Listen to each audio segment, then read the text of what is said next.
Boa noite a todos. Vamos falar agora sobre o artigo científico Treinamento e Desenvolvimento. Insanidade é fazer as coisas da mesma forma e esperar resultados diferentes, pois o colaborador deve ser treinado e não adestrado.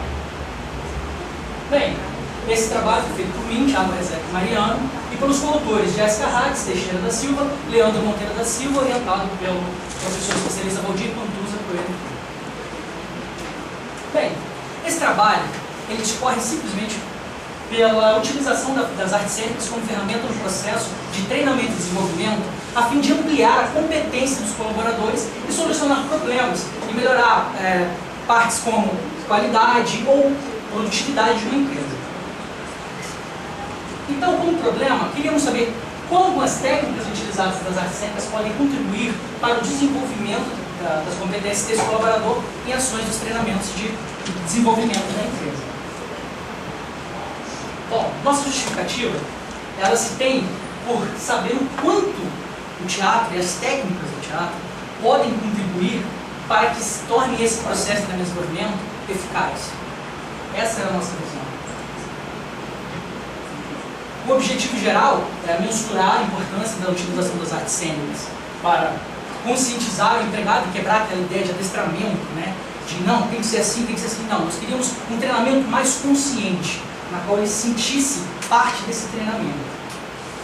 Temos objetivos específicos como promover o raciocínio crítico e exposições de ideias, a contribuição para esse desenvolvimento de competência, como já foi falado, e a utilização dessa linguagem verbal, gestual, para agregar valor nesse conhecimento, para melhorar o seu capital humano da empresa em si.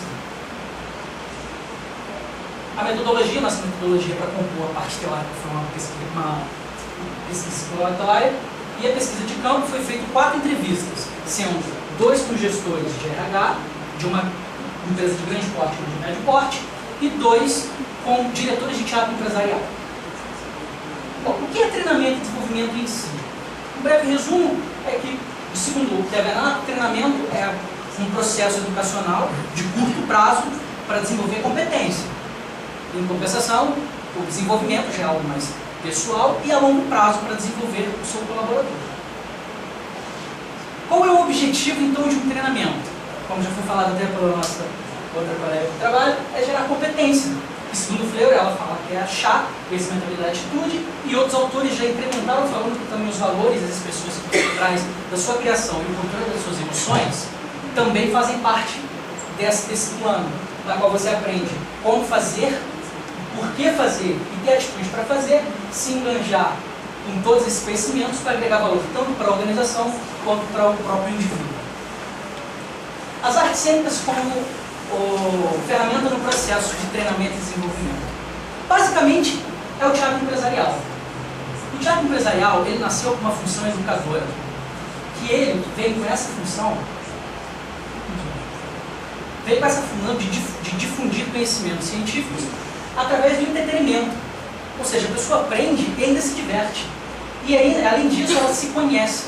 Porque quando ela se conhece, ela desenvolve melhor e aí consegue se desenvolver melhor profissionalmente. E aí, por que surgiu o teatro empresarial no meio desse mercado, né? Por exigência do próprio mercado, que busca novas ferramentas para conseguir um treinamento mais eficaz, melhores metodologias. E isso faz também com que aqueles que são treinados também fiquem satisfeitos. Você também está dando uma oportunidade para ele crescer de uma forma muito interessante. Bom, quais são os objetivos do teatro empresarial? O primeiro é melhorar a eficácia do processo de treinamento. Lógico. Segundo, como ele faz isso? Ele faz com uma relação direta com o público. Ele estabelece essa relação dentro de uma apresentação, por exemplo. Aquele funcionário olha, eu já fiz isso. Ele se vê naquela situação. Então, sem perceber, inconscientemente, ele aprende. E quando ele percebe, ele já foi conscientizado, ao invés de ter sido adestrado, de falar, é assim. Não, ele percebe por si só que ele desenvolveu. Outro ponto-chave do teatro empresarial é que, pela linguagem uniforme e homogênea, ele consegue atingir todo mundo. Não importa o nível de cultura, se ele tem mais formação ou menos formação, isso não importa. Por quê? Ele vai estar vendo essa situação. Ele não vai estar só ouvindo, como estamos ouvindo agora. E isso se dá por causa da sua linguagem, que é sensorial, porque eles sentem isso e múltipla de verbalização, de exposição de corpo, de cena, de tudo isso. E isso é mais uma alternativa interessante para agregar dentro do treinamento e desenvolvimento das empresas. Bom, as técnicas utilizadas, a primeira é, no caso, jogos teatrais. O que seriam jogos teatrais? É uma simulação da realidade. Vamos supor, você tem uma área dentro de uma empresa que tem uma funcionalidade. Um aperta parafuso, o outro encaixa a peça. E aí você pega, se você tivesse um treinamento específico, você teria que talvez parar a área para fazer. Não, o teatro empresarial te dá uma solução. Ele traz essas pessoas para dentro de uma sala como essa, simula de forma criativa isso e eles trabalham. E aí você coloca um problema. Eles vão discutir entre eles de uma forma mais contraída e descobrir qual é a resolução daquele problema. Quando vai acontecer isso lá na área, ele vai saber como proceder. Ele fez, ele se divertiu e ainda assim aprendeu de uma forma muito mais gostosa, vamos dizer assim, e leva para a área. Segundo, a andragogia. Nada mais é do que o ensino para adultos, como a pedagogia para criança. A diferença é que a pedagogia, ela ensina a criança desde o início e vem ensinando. A andragogia não, ela pega com base no que você já sabe, na sua vivência, e trabalha a partir daí. A dramatização cênica, que são as peças teatrais, que são customizadas de acordo com a necessidade da empresa. Se a empresa precisa, vamos falar de meio ambiente, tudo bem, nós montamos um espetáculo sobre o meio ambiente e conscientiza as pessoas dessa forma. Tudo isso faz com que se quebre aquela ideia de trabalho mecanicista. Né? Trabalho mecanicista que foi criticado por Charlie Chaplin nos tempos modernos e deixou a célebre frase, mais do que máquinas, precisamos de humanidade. Além disso, Augusto Boal também fala que essas pessoas às vezes não desenvolvem na empresa porque elas estão sendo oprimidas, elas se sentem oprimidas. E isso faz com que ela não desenvolva. Porque segundo o Boal, quem é oprimido não desenvolve, porque ela não expõe as suas ideias, ela tem medo. E se ela não desenvolve como profissional e não desenvolve dentro da empresa e todo mundo sai perdendo com isso. Bom, nosso estudo de caso. Primeiro, a avaliação dos dois diretores de teatro empresarial.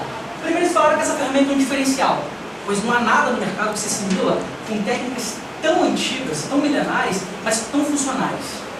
E aí, ele fala que essa montagem é muito específica, porque você trabalha em cima do que você precisa. Às vezes uma empresa busca um palestrante que tem algo pronto. Aqui não. Aqui ele é montado de acordo com a necessidade da empresa. A questão do custo-benefício, eles falaram que é interessante, porque se você consegue com uma peça atingir mais pessoas em menos tempo, você economiza tempo, economiza dinheiro. Então o custo-benefício também foi muito agradável. E questão da mudança de visão. Algumas empresas já começaram a ampliar seus horizontes. Já começaram a investir nessa ferramenta. Mas a maior dificuldade é a maioria das empresas que não abrem esse horizonte. Então eles não confiam, eles acreditam que o teatro só serve para entretenimento. Que ele não tem função educadora nenhuma, sendo que o teatro foi criado com função educadora. Bem, agora a análise dos gestores. Aqui está toda a tabulação de dados, foram 10 itens, 10 perguntas, e toda a estrutura que foi analisada dentro dessa empresa. Aquela tabulação resultou no seguinte quadro. A empresa de grande porte, utilizando as técnicas de artes cênicas para treinamento e desenvolvimento, a primeira coisa, ela tem um RH estruturado. Ela tem pessoas responsáveis só por treinamento. E aí ela planeja o treinamento dela e alcança os resultados. Por quê? Porque ela avalia e retorna o investimento dela. Porque ela se preocupa em saber se aquilo deu certo ou não. Então se mostrou eficaz a utilização das artes cênicas nesse processo, quando foi bem acompanhado. Em compensação mais de médio porte, eles têm um RH generalista. O RH deles faz tudo, desde folha de pagamento até contratação. Então eles não têm ninguém para controlar isso. Aí, como ele é generalista, eles não trabalham com treinamento, às vezes nem na própria empresa mesmo. Então eles só trabalham com a conscientização, que no caso são as peças teatrais. E aí, não possui nenhum tipo de avaliação. Se não possui avaliação, não é mensurável saber se as artes cênicas foi eficaz nesse processo ou não. Apesar de ter se mostrado um crescimento sensitivo. O que seria isso? Tanto que nessa empresa, é uma empresa de transportes, disse que um dia, dentro de uma apresentação do teatro falando sobre cinto de segurança, depois da apresentação, foi um motorista lá e falou, olha, eu não uso cinto de segurança porque me machuca. Aí ele comprou aqueles acolchoados de cinto e os que não gostavam, que machucavam, passaram a usar. Ou seja, ele cresceu de forma sensitiva. Ele viu, se motivou com aquela ideia para poder falar, para expor ideias, como falamos no começo. Então, de uma certa forma, atingiu algum objetivo, mas não mensurável por não ter esse tipo de avaliação. Bom, encerrando aqui o nosso trabalho, ficou evidente para nós que as artes cênicas podem sim contribuir muito com o processo de desenvolvimento para ser eficaz. Mas só se as empresas primeiro mudarem a visão, saber que o teatro é uma ferramenta que pode agregar muito valor em questão de aprendizagem, e também investir na estrutura do RH. Porque se você não tem estrutura, o que as empresas fazem? Ela investe em equipamento, investe em tecnologia, mas quando vai treinar as pessoas, quem que treina? É o RH que é responsável. Se o RH não está preparado para treinar essas pessoas, como é que vai desenvolver elas de forma adequada? E aí, é isso que é interessante. O despreparo dos gestores, na empresa de grande porte, eles falaram o seguinte: aqui nós só treinamos o operacional e o tático. Por quê? Porque o estratégico não precisa de treinamento. Interessante, mas eles não conseguiram responder direito o questionário. Toda hora eles perguntaram: o que é isso? Será que ele realmente está preparado? Será que realmente ele não precisa se reciclar? Não precisa de uma nova visão? Precisa sim, todos nós precisamos, sempre. Bom, essa é a visão do teatro empresarial que eu trouxe para vocês. Essas são as nossas referências bibliográficas. E para terminar, eu queria deixar uma frase para vocês de Chapman. Diz que a vida é uma peça de teatro que não permite ensaios. Por isso, cante, ria, dance, chora e vive intensamente cada momento, antes que as cortinas se fechem e a peça acabe sem aplausos. Porque bom mesmo é ir à luta com determinação, abraçar a vida com emoção, perder com ousadia e vencer, perder com classe e vencer com ousadia, porque o mundo pertence a quem se atreve e a vida é muito bela para ser escrita.